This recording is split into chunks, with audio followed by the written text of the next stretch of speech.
Good afternoon, everybody. I'm Olivier Legram, the CEO of IBA for the last 9 years. We're a listed company, so I'm forced to show you the disclaimer.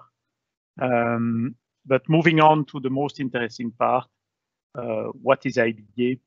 IBA is a medical device company. We have one technology, which is applied physics, basically beam accelerators.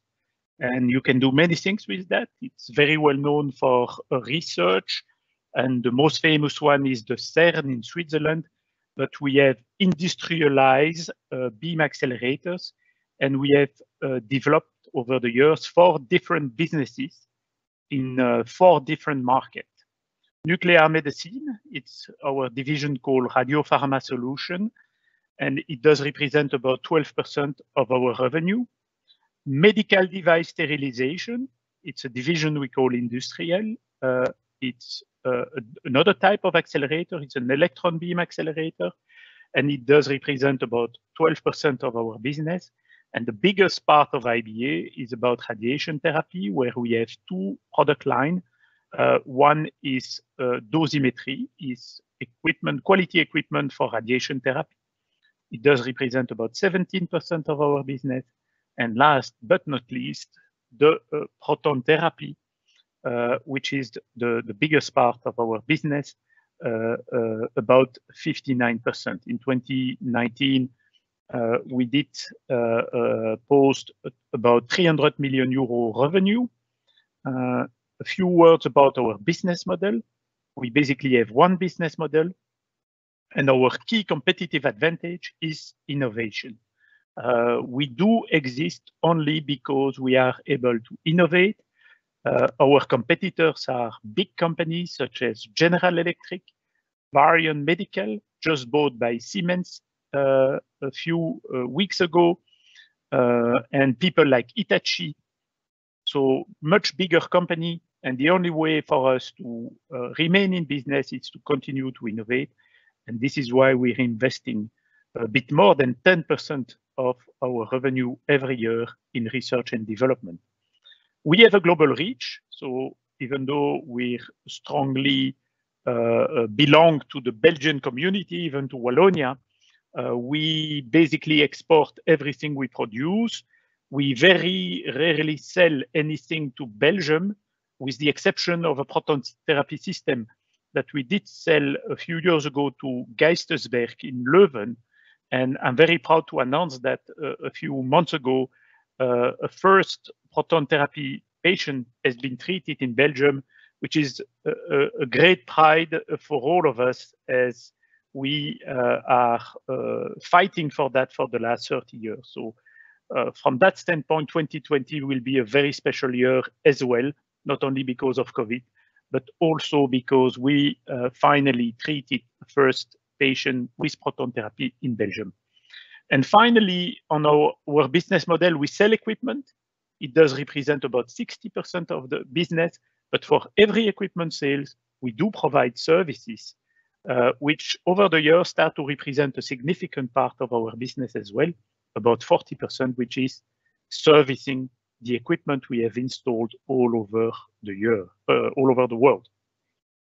So just to zoom in and give you a few picture on what I'm talking about, and what's our market positioning. As you can see here, even though we're a smaller company than our competitor, in the niche market we are in, we are always leading. So we're number 1 in proton therapy with 58 proton therapy systems sold around the world. And I will give you more details later on.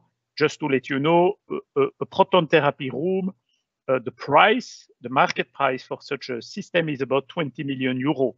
So you can say 58 units is not a lot. Keep in mind, we speak 20 million euro a piece. So 58 units is a lot of business. We're also number 1 in Radiopharma Solution. We have sold over the year 285 cyclotrons worldwide. Here our competitor is General Electric. We're also number 1 in sterilization solution.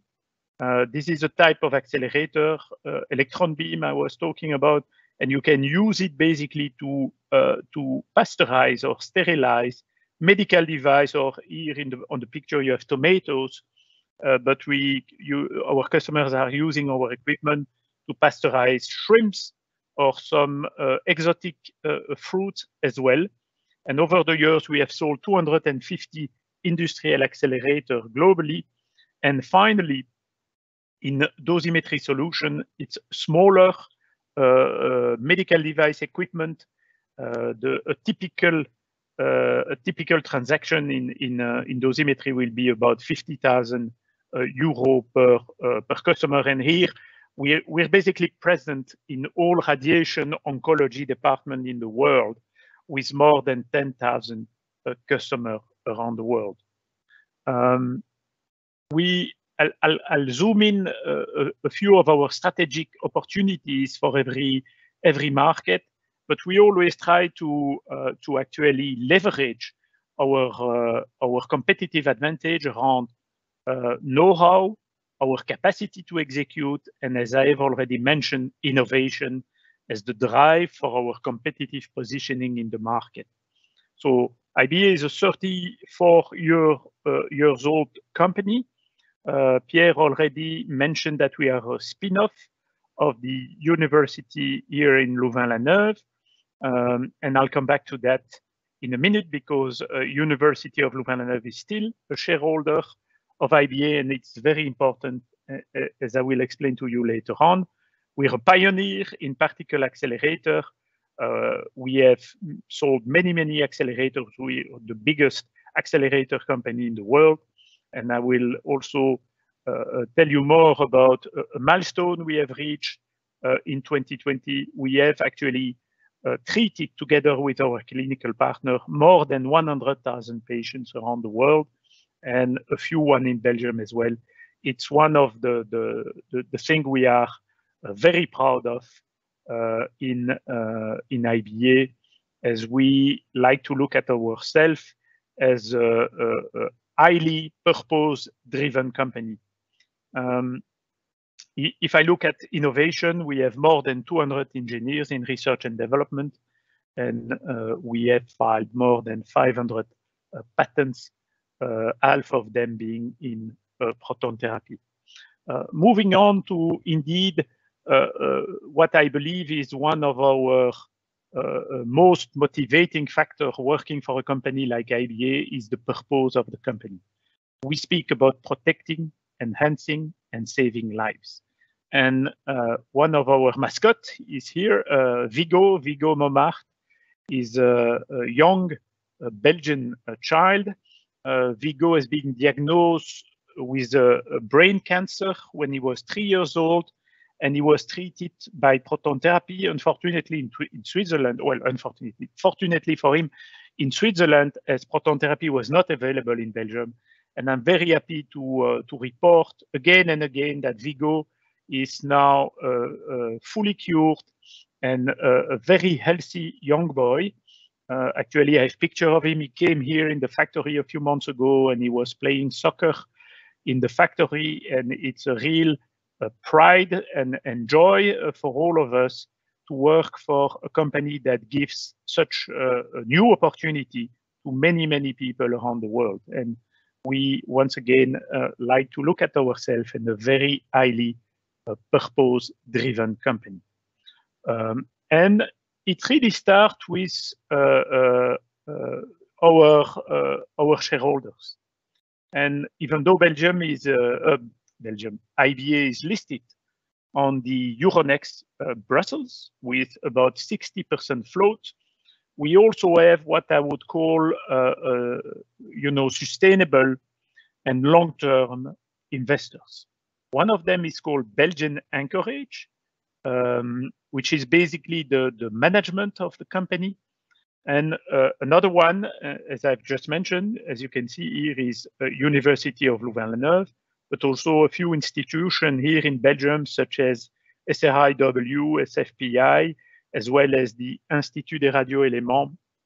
And that's very important, as we believe business needs to have a long-term view.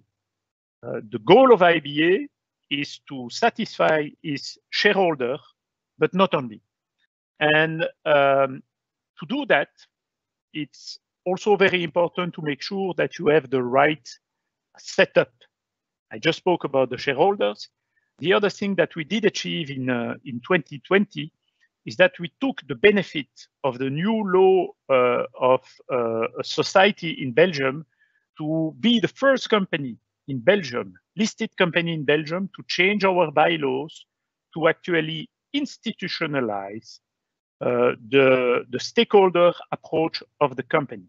And I'm sorry, it's in French, but we have been able to change Article 3 and Article 10 of our bylaws to actually reflect this ambition to have a stakeholder approach and not only a shareholder approach.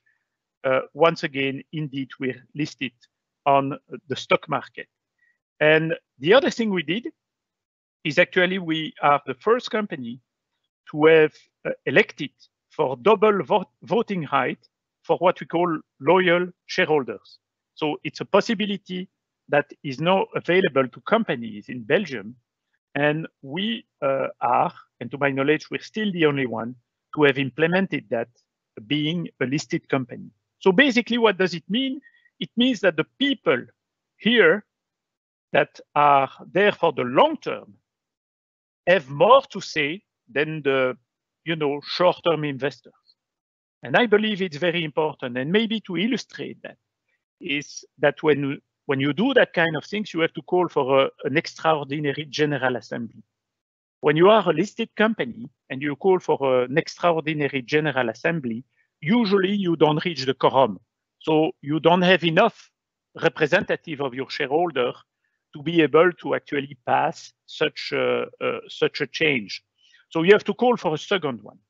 And when we called for the first one, actually all the institutional shareholders, which are more short-term, voted against the change of our bylaws because they basically believe we have to maximize the shareholder return. And all the long-term, of course, shareholders did vote in favor. We didn't have the quorum, so we called for a second extraordinary assembly. And what did happen in the meantime is that the COVID did hit. And by the time we had our second general assembly, all the short-term shareholders were gone. They sold the shares. And therefore, we could pass the change of the bylaws. For me, it's a way to prove the point, meaning that you should not let the short-term shareholder take the decision for a company with a long-term view. So that's one thing I wanted to share with you. And the second one is at IBA, we are strongly and fully committed to what we call a stakeholder approach. So we believe that the world must evolve towards a model that creates shared and sustainable value for all shareholders. In our case, stakeholders. In our case, for instance, of course, the shareholders are important, but the patients and our customers are also very important. The employees of IBA, but also society, and IBA has a huge impact or has the mission to have a big impact on society. And we want to minimize the impact we have in our operation on the planet. So as we are implementing that, now it's part of our bylaws. And what we are doing to actually crystallize it and operationalize it is to move and certify the company to become a B corporation. We will, and I will share with you the preliminary result of our B Corp assessment. We will probably become the first Belgian listed company B Corp certified. And I have always been very enthusiastic about B Corp, but going through the process, I'm even more enthusiastic. Because what B Corp does is exactly what they measure and they give you an assessment on how you're doing developing value for your stakeholders. So there's a governance score, there's a worker score, a community score, an environment score, a customer score. and a lot of disclosure as well. So it's a very thorough and well-thought way to assess your performance as a stakeholder company and not only as a shareholder company. And this is not public, but I felt like I could share it with you today. This is the preliminary evaluation of IBA when it comes to a B Corp. In order to be a B Corp, you have to reach 80 points on about 200. You have to know that the best B Corp in the world is a company called Patagonia. And I'm sure everybody knows about Patagonia. It's a very progressive clothes company. It's a US one. And they have 150 points. So this is a preliminary assessment of IBA. First good news, you can see our assessment is that we will be above the B Corp threshold, and therefore we will probably be B Corp certified. The other thing we can see is that we're doing very well in governance and very well in customers. And that's not very surprising because, as I mentioned, our business has a huge impact on the patient, and therefore we can have a lot of points. And I just explained to you that in terms of governance, with the change of bylaws as well as the double voting rights, we are setting up the company to actually be officially a stakeholder company. We're doing also quite good when it comes to employees, but what we've learned as well here is that we're not doing that great when it comes to community and environment. And that's the whole purpose of B Corp. It's not only to reach and be certified, but to identify where you are strong and where you can improve. And therefore, as we speak, we are developing a new strategic plan. And together with the management, we are designing specific action in order to improve in the community and environment dimension, so we can also improve our B Corp points and basically become a B Corp, not because of who we are, but also because on how we operate. So I'm very enthusiastic about this exercise, as it has shown a way for us to actually become better in our goal to become a stakeholder company. So I hope this is helpful, and I hope you share my enthusiasm. So now I would like to take a few minutes to give you a little bit more information about our different business unit, but also to highlight one of the strategic opportunity that we have and how we plan to go about it. So the first is Radiopharma Solution. In Radiopharma Solution, what we do is we actually develop, manufacture, install, and service accelerators that are used to produce radiopharmaceuticals. These radiopharmaceuticals are actually injectable that are used for diagnostic. The main application is cancer diagnostic, but you can also use this type of product for cardiac exam as well as neurologic diagnostic. So this was actually the starting point of IBA. Pierre mentioned about the first machine that IBA did develop. Actually, the first machine that was developed by IBA by the lab at the UCL is this machine, is a 30 MeV cyclotron that we still actually produce and sell. But we have over the year differentiate ourselves and develop different type of accelerator for different type of radioisotope that can be used for diagnostic, higher energy cyclotron, lower energy cyclotron, as well as ancillary equipment such as chemistry boxes that are used to produce this radiopharmaceutical. So this has been a very good business for us in diagnostic. The science is actually going now to the therapy side of things, as many pharmaceutical companies are very interested to combine drugs together with radioisotope that can be used to treat. And that's a fantastic opportunity for us because we have the technology to enable production of radioisotope that could be used to treat cancer in the future. And it's actually quite there's a huge momentum in the market as we speak, because as you can see, there's a lot of M&A going on with significant price paid by the pharma industry to acquire radiopharmaceutical company, as well as this also is kind of mythical because FDA approved a drug that actually could have saved Steve Jobs.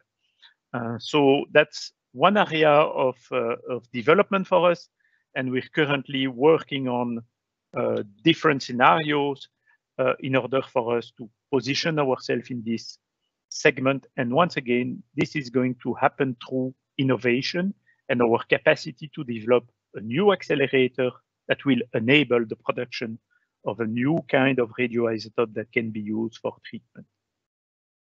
Moving on to industrial solution. Here as well, it's a bit different, completely different application, as I already mentioned. Here we speak about an electron beam accelerator. It's actually a technology that we did license 20 years ago from CEA in France, and that we have developed in different kind of let's say, specification.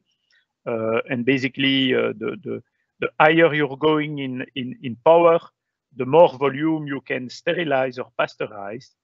So we have a full range here of energy and power that can be used by different type of operator for medical device sterilization. It's also a business where we see a very positive momentum. And here, the main competitor is not so much the same technology, but different type of technology people use to sterilize medical device. Today, this is showing you how the market is split between different type of technology. We see that E-beam X-ray, that's where we are, is about 10% of the medical device sterilization volume. 50% is ethylene oxide, which is a very dangerous and polluting gas. And 40% is gamma irradiation. It's basically the use of a cobalt source. And these cobalt sources are very expensive and more expensive. Plus, they can be potentially used to build dirty bomb and are under scrutiny of the DOE in the United States. And therefore, it's getting very difficult for medical device sterilization service provider to get access to this cobalt source. And therefore, we see that the market that was fairly limited for our technology, about 10% of the market, is actually going to grow over the year. And this is a bit the projection, or let's say the strategic drive we have. First of all, the volume necessary to sterilize medical device will continue to grow over the years. It's about 7% growth. So the need, the global need for sterilization volume will basically double over the next 10 years. And also the boundaries, we believe, will change. I will not speak about in-house versus service, but I will more speak about the different segment of the market. So the market will double. And we believe that if we do things right, the market share of electron beam X-ray will go from 5% to 35%. So that's, of course, the ultimate objective of our strategy is to develop the right machine to be able to enable that. And once again, here we speak about innovation. And the idea is to have the best, let's say, value proposal in terms of access, reduction of pollution, but also total cost of ownership. So we can actually make sure that we can benefit from market growth, but also take market share in the field of medical device sterilization. So if I move on now to the third market of IBA, which is radiation therapy, I'll give you a little bit a snapshot of our reality. There's about 7.5 billion people on Earth. Unfortunately, 14 million people are diagnosed every year with cancer, and about 4 million of them are treating using radiation therapy. Out of these 4 million, about 20% can be eligible for proton therapy, which does represent about 700,000 patients per year, which creates the need for about 2,500 proton rooms necessary in the world to treat these 700,000 patients. And today, there's basically 265 proton therapy rooms sold, and I think about 200 treating patients. These numbers are a little bit outdated, but maybe today is about 350. So this is really, once again, the main goal of IBA is, together with our technology, enable that and position ourselves to benefit from this fantastic potential market. This will also benefit for dosimetry, as dosimetry we're more on the 4 million radiation therapy cases per year. But very quickly, dosimetry is this is the product we speak about. We have developed product to actually commission the equipment, so it helps to calibrate the equipment when an hospital is investing into a new radiation therapy capacity. It can be proton therapy here on the picture above, or conventional radiation therapy. Then every month you need to check the machine. It's called machine QA. And we can do that also both for proton therapy and conventional radiation therapy. And finally, for every patient, as the treatments are getting very complex, you also need to check the machine during the treatment. And this is what we call patient QA. Here, the strategic opportunity for IBA is really to reposition ourselves as the leader of patient QA. I mentioned that in dosimetry, we are number one. We're number one in commissioning. We're number one in machine QA. But for historical reason, we're not number one in patient QA. And here, our strategy is really to reposition ourselves in patient QA to become number one again. And guess what? Once again here, the way we are going to differentiate with competitor is through innovation. Moving on to proton therapy. Here is Vigo again. No need to speak about him. Maybe a few words about proton therapy. Why proton therapy? And the only thing you need to remember is the so-called Bragg peak, which is a physics property of the proton beam. And this is why proton therapy reduce toxicity and improve tumor control is because the particle is stopping in the body. So it basically allows us to put less toxic dose outside of the tumor and to spare organ at risk, such as here it's a heart. So as you can see with conventional radiation therapy, because the particle doesn't stop in the body, therefore you give irradiation to the full body. You have what we call an exit dose, and even though you try to avoid the organ at risk, there is no way you can avoid it, and it creates toxicity and complication during the treatment. With the proton therapy, thanks to Bragg peak, we can stop and we can deliver more dose to the tumor and much less dose and no dose at all in the organ at risk. So this is the magic behind proton therapy, and in order to do that, you need an accelerator, a cyclotron, and then you basically produce a proton beam that you bring into a treatment room. And the treatment room can be, there's different configuration to a treatment room.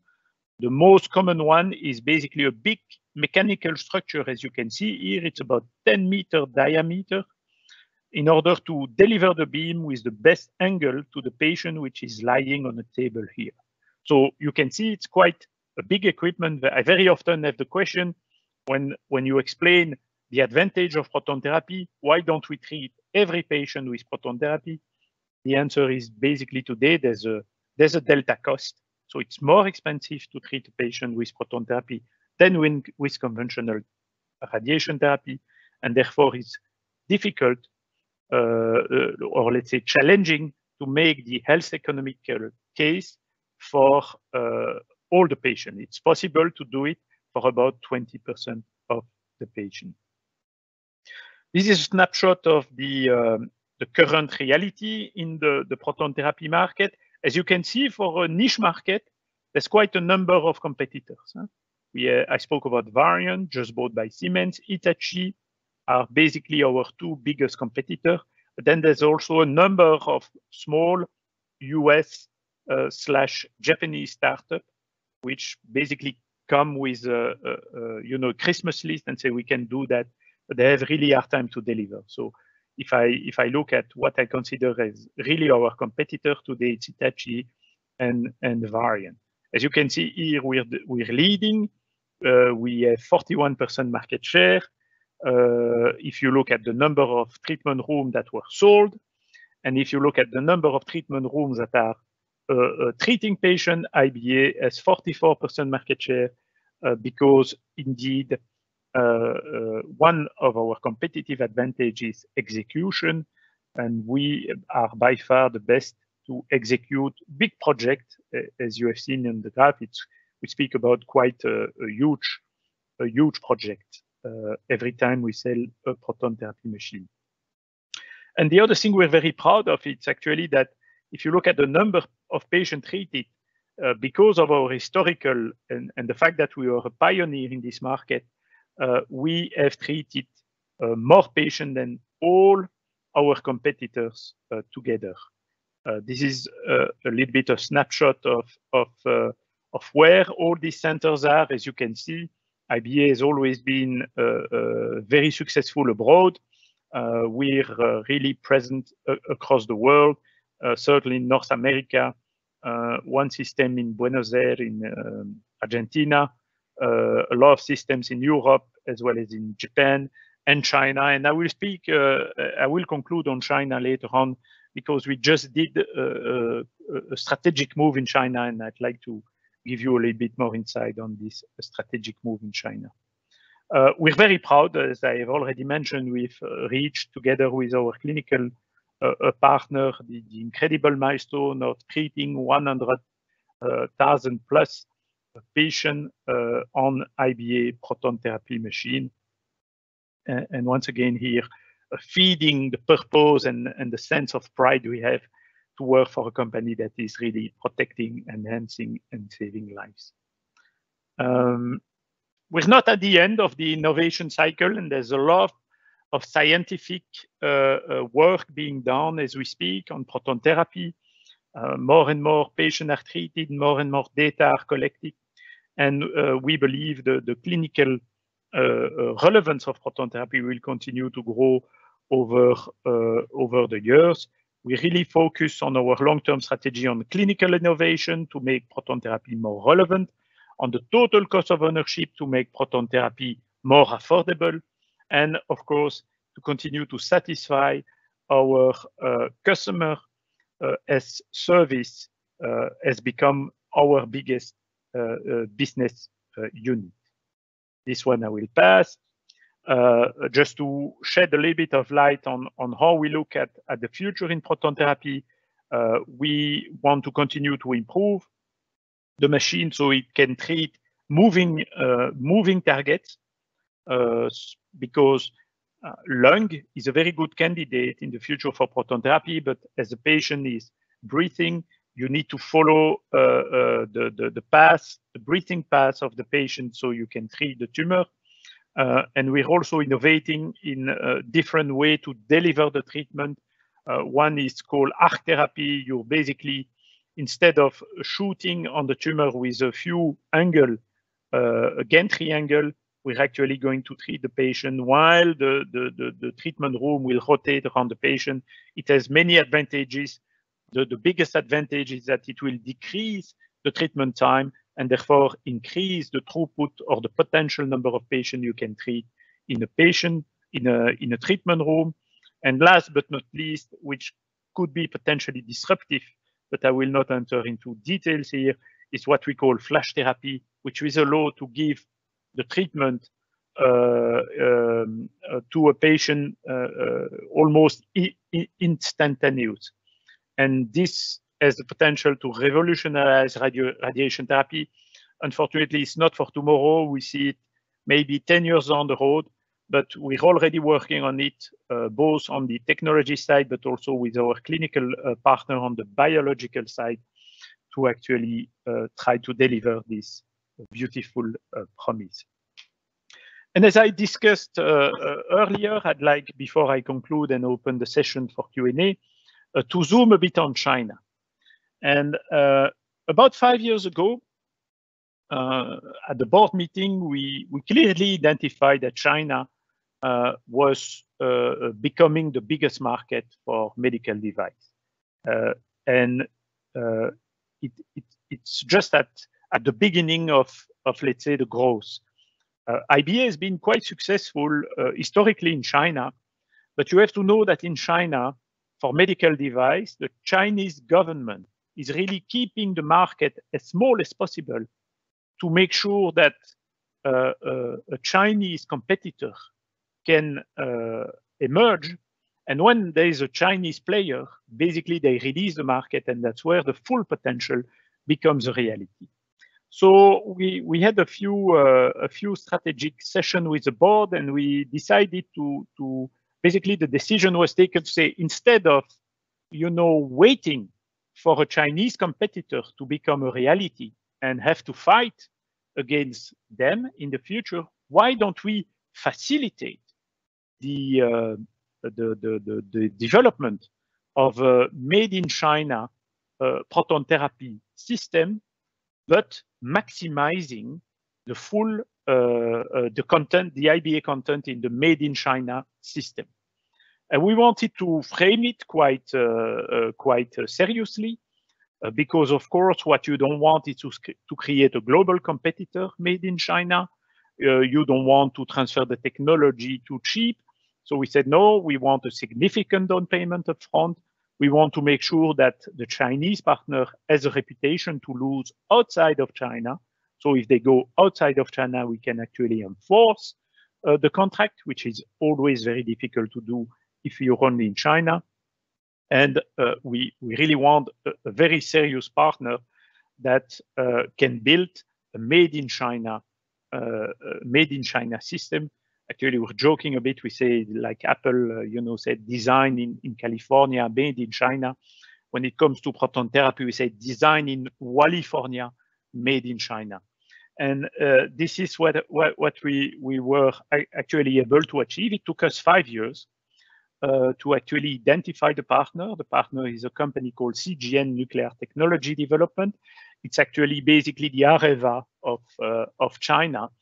And we were able to achieve our goal by signing a licensing deal with an upfront payment of a minimum of 100 million euro. So we wanted to have the right value for the technology. We will get the right value of the technology.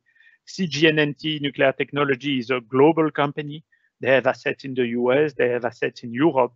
So if they misbehave on the partnership, we can basically sue them outside of China. And this is one of the biggest, nuclear power company in China.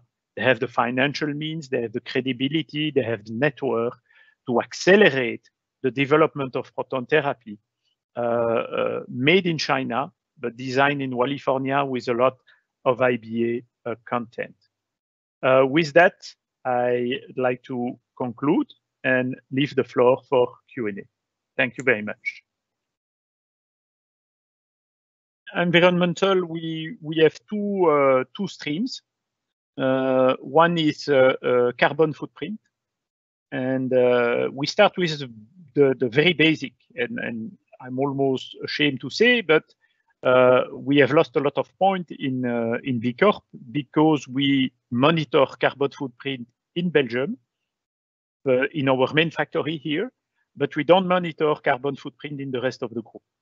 And B Corp is quite tough with that, because if you do that, you have 0 points. So item number one is we're actually going to start monitor carbon footprint globally. And then we have set ourselves a very ambitious target, which is to reduce the carbon footprint by 50% within the next 10 years. And that's a big debate as well, to compensate for the other 50%. And in order to reduce our carbon footprint by 50%, we will do different things. The biggest, from what we monitor, the biggest carbon footprint of IBA is travels. You know, we have a global business model, as I just explained, and we're basically traveling around the world. The good news of COVID is that we're probably reaching our goal this year because we don't travel anymore. But unfortunately, I think it will, well, fortunately, COVID will be gone. We will resume our way to operate. So we need to think the way we service machine very differently. And we have to move from preventive maintenance to predictive maintenance, as well as to move away from, or basically going to operatorless machine. And the ultimate goal is to be able to fix the machine from a distance. That will be one of the biggest initiatives we are going to take. We're also looking at our product. We will adopt what we call an ecological ID to our product development, and put it from day one in the development as a criteria to actually minimize the impact on the environment, carbon footprint, but also all the chemicals and things like that. It's just fantastic that it's kind of putting yourself in a journey when you start to actually measure yourself or compare yourself to peers. And so we're not perfect. We knew we're not perfect. We were not perfect. Now we know we're not perfect, but also we have identified and give target to it in order to get a bit better. When it comes to society, I think we want to increase, you know, our support to the medical community. We do quite a bit already in our region, like we support a beautiful initiative called La Villa here in Ottignies. It's a house that you know, help the patient from a holistic way to go through their cancer fight, but also to identify more of these and make it more part of how we participate in every community we are in order to help patients to recover faster or to feel supported during their treatment. You know, I always try to keep myself out of explaining stock variation. Now, having said that, I think we have had a little bit of a crisis in 2017, and I believe it took us some time to recover from that. And I believe the financial market was a bit confused about our business model and our capacity to deliver value. And even some people, you know, were even more pessimistic about the future of IBA. And I think very consistently in 2018, in 2019, and in 2020, despite the COVID crisis, we were able to show dramatic sign of improvement of our business performance. And if only one thing, from a cash standpoint, we've basically gone from a highly leveraged company to today, after the Chinese deal, to a very cash-rich company. So, you know, it makes our investors a bit more, let's say, relaxed, and therefore they start to have a better visibility on how this business model can deliver also financial value. I think we master cyclotron. You know, in all the application, I sometimes say the engine it's like the engine of a car. We have the best engine. I'm almost ashamed to say, but I'm a big Formula One fan. We are the Mercedes today. I mean, we have the Mercedes engine, and not only we master it, but we are able to disrupt it as well. And I didn't speak so much in proton therapy about Proteus One, which is a more compact system. This is just amazing what our engineers were able to do, and even the GE of the world, which they have other competitive advantage, by the way. They're much larger. They have a much more market presence than us, but they cannot compete on technology. We have by far the best cyclotron company, cyclotron team in the world. But that's the other beauty of double voting rights and having a referent shareholder. There's always a risk to be bought. But how can I put it? Because I'm part of Belgian Anchorage. I think it's obvious. And in Belgian Anchorage, we're not dogmatic about staying alone. The day we always say, the day we cannot grow the company anymore, or we become like a limitation for the company, it will be time to join forces with someone else. But it kind of protects us from being taken over by people we don't want. And let's take the Chinese. I just explained they bought a small technology of IBA for a part of the world for 100 million. The market cap of IBA is 300 million. So they put an additional 200 million euro, and by the way, for them it's peanuts, and they could buy the whole company. And actually, that's how they started. They say, well, we want to buy a company. I say, we're not for sale because we don't want to. But if you want to partner, we're ready to partner. And that's the beauty of this. I believe, we don't want to be sold not that I don't like Chinese, I love Chinese. But what are the Chinese going to do if they buy a company like IBA? I think we don't have to be naive. They will close it down and move the technology to China. That we don't want. It's a no-go, absolute no-go. So on the number of patients that did survive, I don't have the statistics. I believe it's a lot. We have a lot of, and specifically, I mean, the reason why I'm saying it's a very good question, and that's something is missing on my slide.